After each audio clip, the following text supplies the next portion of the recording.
gentlemen. Hey, congratulations for your documentary, We Are Hyphy. Oh, it's actually We Were Hyphy. Oh, We Were Hyphy. Okay, congratulations for your documentary, We Were Hyphy. So, gentlemen, it's a terrific documentary about music and culture. But more importantly, congratulations that it's being showcased at CineJoy, part of CineQuest that's going on right now. How do you gentlemen feel about that? Yeah, I mean, I'm super excited. CineQuest has been an awesome festival to be a part of so far. It was the first one we got into as well, and like I think with this story, with We Were Hyphy and its connection with the Bay Area, it's awesome that it's premiering. I mean, it's premiering virtually, but it also will be premiering in person in the Bay Area in San Jose, which CineQuest is a Bay Area festival. So it's just cool all around. Yeah. Yeah. Cheers. Thank you so much for that. And thanks also for having us and chatting to us about the film. We're super, super excited about it. And we're actually, Larry and I and Ryan, who's the third creator on the film, were actually in a call when we found out that we'd gotten into CineQuest. And like, we were literally leaping for joy over Zoom when we found out. So it's fantastic. It's the first festival that we got into. And when you make a film, you never really know if it's good or not, and particularly for poor old Larry, because he had to edit it. So he must have watched this thing about 700 times. And so when your nose is kind of pressed up against the glass like that, it's hard to have any sense of sort of whether it's actually even good, you know? So like a top tier festival like CineQuest accepting us was kind of like just third party validation that we'd made something that potentially might be worth watching. So we're super psyched about it. I mean the CineQuest is in San Jose, which is a Bay Area film festival itself. So this makes it even more doubly special for a documentary that is about the Bay Area. Yeah, absolutely. Oh, sorry. Yeah. Completely. And like Larry grew up in the Bay, and I obviously didn't, as you can probably tell from my accent. So I grew up in Ireland, and so like the culture in the Bay was so sort of new and so unique to me. But like all the outreach that we've gotten on Instagram about the film, the people that have supported the film, like the people that helped us make it, because we completely bootstrapped this with zero cash, and so like everybody has been sort of almost uniformly positive, which is great.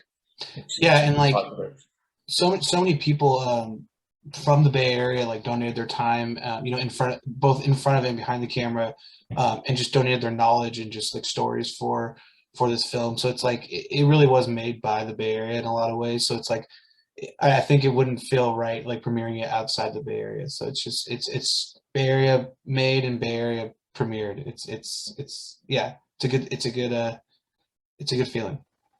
Made with love in Northern California. Yeah. So how did this project originated for you folks then? Yeah, I can kick that off. So I grew up in Antioch, California, which is about an hour from San Francisco, about 30 minutes from Oakland, born and raised in the Bay Area. I was in high school going into my early 20s during the hyphy movement. So it always had a very special place in my heart. I was always really into music and hip hop specifically. So that regional hip hop was hyphy at the time. Me and Jason started working together in like 2000, I'd say like 15, 16, something like that. Yeah, the end of 2016. Yeah.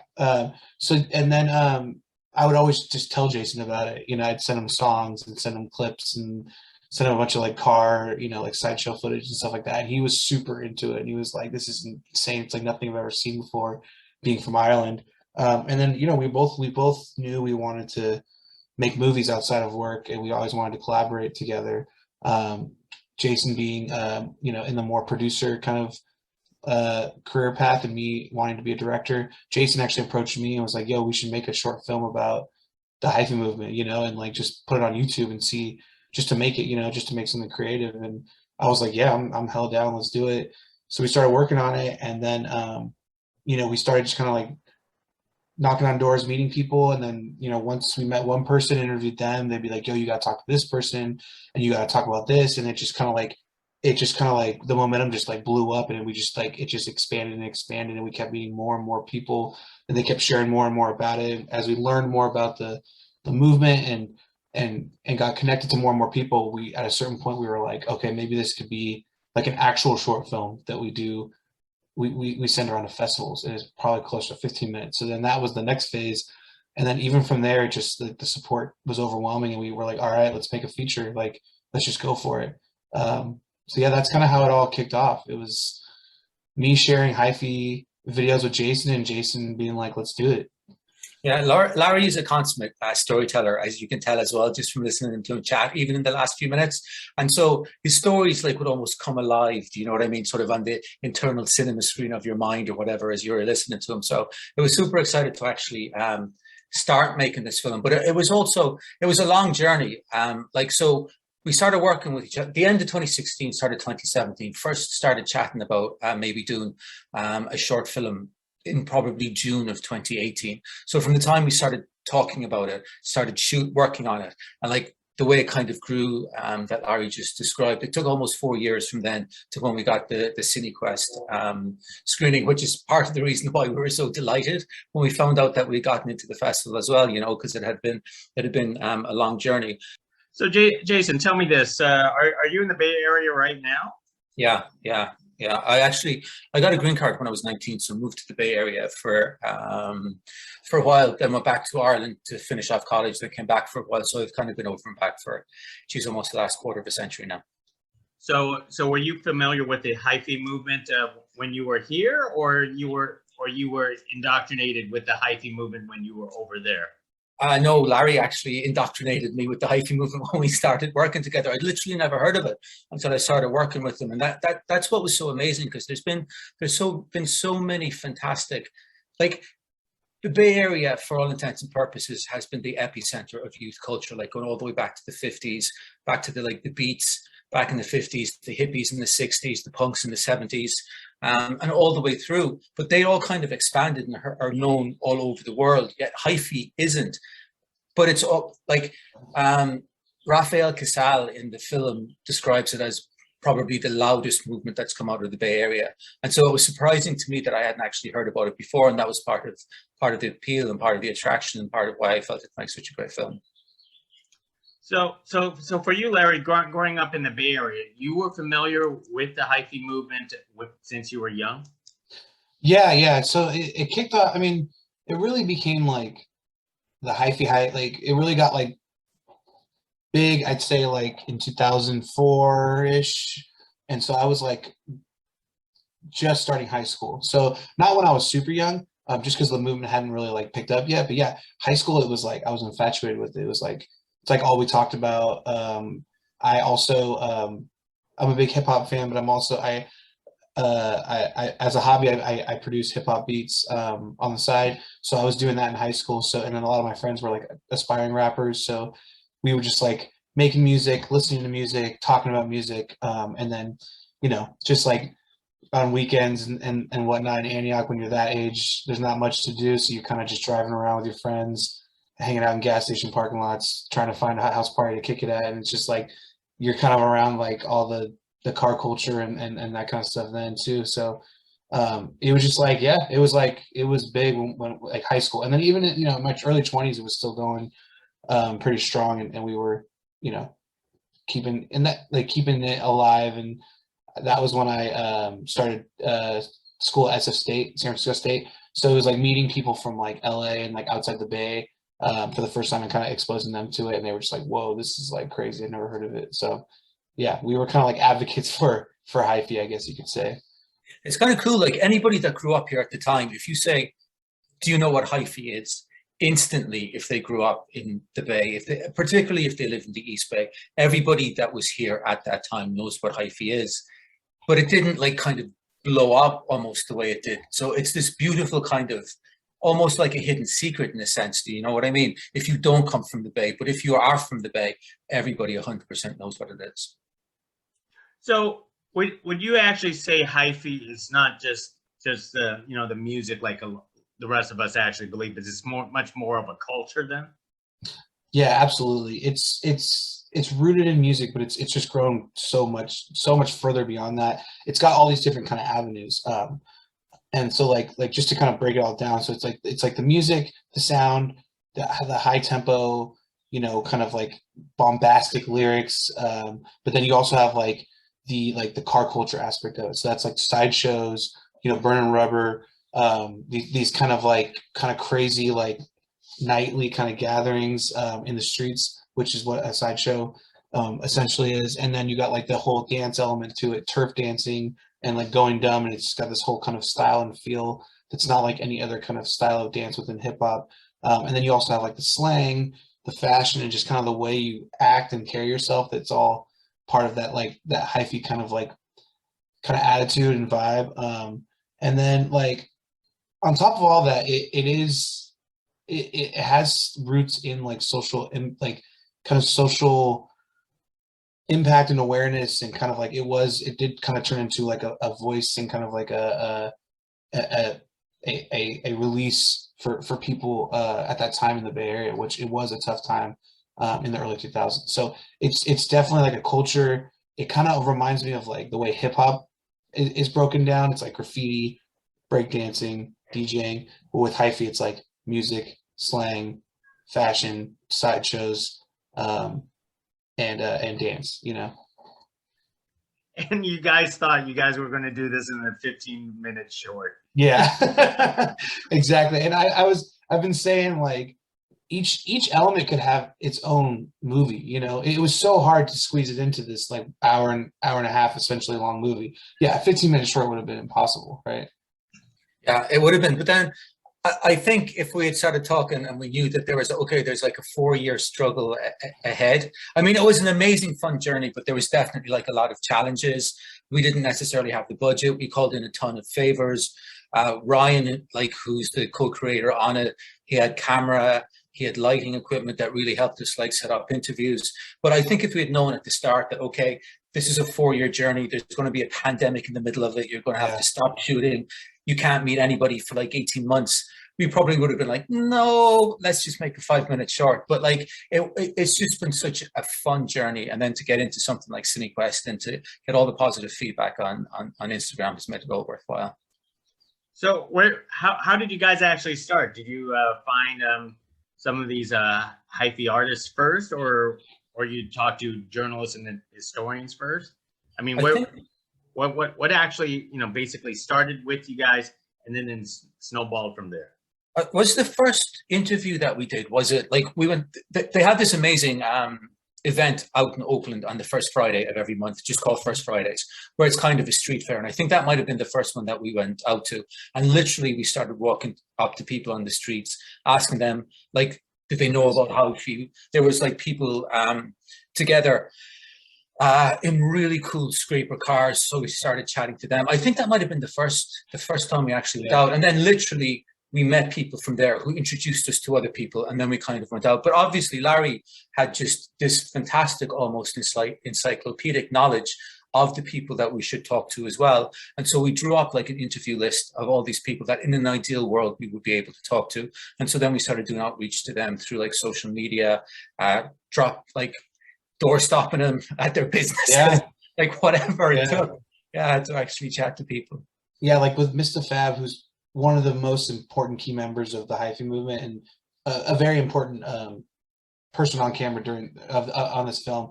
I think he famously has this cool like clothing store in downtown Oakland, just like a block off of the First Friday street. And I think we just rolled up on him, and we were just like, hope maybe he's there and we could talk to him. We met him and we explained what we were trying to do, and he was like, yeah, I could be into that. And then it was from there, it was like it was hard to get back in touch with him, but then eventually we did, and it was like, yeah, it was just like kind of just knocking on doors and seeing who we could talk to. Yeah, one of the things we say about like documentaries as well, that they're written 3 times. The first is sort of in the conceptualization or the ideation of it, like when you come up with what you think it's going to be. And the second is like when you go out and start shooting it, and then you get all these different like kind of stories from the people that you're chatting to, and that completely influences and kind of twists the film into directions you don't expect it to go in. And then finally it's in the edit when everything kind of comes together. And Larry did like an insane job of actually doing the edit, because to direct something like this, but then to also edit it and bring all the disparate pieces together and to turn it into like one story that makes sense from beginning to end. It's an amazing piece of work. So pretty much all of your subjects were pretty receptive to the documentary idea to be interviewed. Yeah, and I'd say beyond receptive, they were just so like helpful and just like really like let us into their world, and just very generous with their, not only their time, but their just kind of perspective, and which we weren't, it's like, it's not like we were guaranteed that. And I think that's one thing I learned about documentaries. You really got to like be appreciative and patient and like, yeah, just like be thankful when people are like really accommodating to you and share everything with you. But yeah, everyone was like super cool. And like they let us into their spaces too, because our DP Ryan, it was really important to him that we filmed like in a space that was like define them as a person, not just filming like all of them in the same studio, which we were close to doing a lot of times. There was a studio that we had access to, and we did 2 interviews there, and it was just like we can't film them all in the same space. So all these people, all these interviewees, like they invited us to their space. Like Sideshow Tone invited us to his shop where all his buddies hang out and they have a bunch of cars. The Fab, we filmed Mr. Fab in his clothing shop, like I mentioned. So, and then like Kilo Kurt, who's the CEO of Fizz Nation, he actually invited us back to like the apartment where they have like this kind of like at-home studio set up, and he's like, yeah, this is where Mac Dre used to actually record, which was like super cool to check out. So yeah, everyone was really great to work with, I'd say. I find a lot of problems with music, documentaries with music is trying to obtain the rights, to use them in your documentaries. Did you guys actually found them more receptive, or was that a lot of hoops to jump through? I'd say it was a mixture of some hoops, but a lot of great support. One thing we did was one of the interview subjects, Trackademics, who's a pretty famous Bay Area and Hyphy era producer. He actually produced one of the greatest remixes of the time, the Tell Me When to Go remix. We had such a great interview with him. He was so like supportive of the documentary. We actually reached out to him to see if he wanted to make some original music for the documentary to kind of help give it some ambience and kind of just like sound. And he was like over the moon, and he actually composed a ton of music for us to have in the movie. And then on top of that, we just asked artists if we could use some of their music. I also made myself and another composer, Tanner Wilkerson, we made an original score. A lot of the orchestral and stuff like that that goes on in the more kind of emotional kind of beats of the movie, we made ourselves. So it was a mixture of getting permission, making a lot of the music on our own, and just kind of like, yeah, figuring it out from there. Yeah, you kind of have to keep moving forward as well. Like there's some people that we would have loved to interview in the documentary, but we didn't get a chance to do that. But eventually you just have to kind of make the film with what you have. And the sort of quieter orchestral pieces, when sad things happen in the film, it's not necessarily something that you would see in a hip hop documentary, but it actually works fantastically well, again, because Larry was so, the story was so close to his heart. And so even though you might like, and this goes back to what I was saying about like how a documentary is almost sort of written 3 times.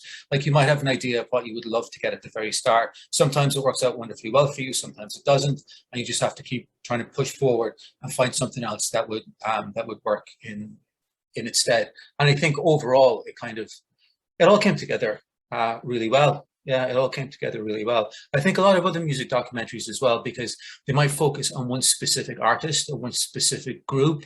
It might be more difficult for them to actually get to get releases or to get like copyright to actually use music. But because we were looking at a whole genre and a whole group of artists, we could probably sort of circumnavigate some of the blockages other music documentaries might have found a lot tougher. Yeah, and like we were talking about earlier, it is more than music. It reflects on a lot of non-music stuff in the film as well. So for that stuff, we really did rely on kind of just like the sounds of, whether it's like the sounds the cars were making, or some of the composed music that we made ourselves. So yeah, that is terrific. And throughout this entire journey, 4 year plus journey with you guys, is is it pretty much the hyphy movement is still alive today? Because I mean, the height was what, a decade and a half ago, but it seems like a lot of people still believe in this movement, right? Yeah, if I can jump in, yeah, I think like part of the title of the movie is kind of supposed to be almost like a plot device to kind of throw people off. It's called We Were Hyphy, and in the beginning of the film, it's kind of set up like the hyphy movement had its rise and it's kind of died out since then. But as you watch the film, you slowly start to realize that yeah, this movement isn't dead. It's not only alive, but it's evolved, and it's had such an impact on a lot of artists nowadays that were young during the movement and are now like took that influence from the hyphy movement and that kind of creative kind of like ability and then made their own careers out of it. And it's totally still thriving in the Bay Area and alive. And it's like, yeah, it's definitely still alive. And that's kind of like the kind of story arc we wanted to follow, was like making it seem like it had died, but really it's been alive the whole time. Yeah. I think because the movement was so so unique, but also so close to the hearts of the people that were growing up at the time. So you've got younger artists now who would have been teenagers at the time, like G-Eazy and Kamaya, who would have sort of internalized what hyphy meant to them. And now through their own music, they're sort of bringing hyphy to a whole new generation of people as well, which has they've sort of like passed the baton on from the artists back then to the artists now. And it's kept the sort of the specialty of what hyphy is alive for them. Most excellent. Well, let me ask one last question here. As you know, audiences at CineJoy is going to appreciate your documentary We Were Hyphy, and then hopefully in person at CineQuest in August, and hopefully more film festivals down the road. As audiences watch your film, what is the one most important take that you hope that they walk away with? Yeah. For me, I think it's like a split, because we kind of have two audiences with this. If you were from the movement and you were there, I hope this is like I hope you appreciate that this as a love letter to the movement, and it gives you a boost of nostalgia that brings back memories from that time. And for those that have no idea what hyphy is and this is their first time going in, I hope they learn about its creation and they enjoy the spirit of it and the music, and they dive even deeper beyond the film and check out the music. And check out, more videos and fashion and slang, and just kind of like this is only the tipping point of hyphy. So I hope they continue their love and research of it after the film. Yeah, I would echo those exact sentiments exactly. If people could just jump online, do a quick search for hyphy, check out the fantastic music that was created by Mac Dre, by E40, and the music that's being created by newer artists like Kamaya and like G-Eazy. Just listen to it. And then if there was a special type of music that you loved as a teenager yourself, and I think people's teenage years are very important, whatever that music was, whether it was classical music or Irish traditional music. And if you want to make a documentary about it and document it, or get your friends together and chat about that, then 100% go for that as well. Well, we really appreciate you carrying this conversation for us about your film. I'm actually calling you from Fresno, California. Central here, so we see this all around us, but I didn't even know there was a word hyphy connected to this movement and culture. So I guess I learn something new every day. Yeah, well, that's awesome. I mean, if anybody can watch a film and learn something from it, hopefully you checked out one or two of the hyphy songs, and like you might be a fan now. Most excellent. Well, congratulations, gentlemen. Thank you for speaking to us. We were hyphy, and hopefully I will see you in person in August. Yeah, thank you so much for having us. Appreciate it. Looking forward to it. Hopefully see you in August. Cheers.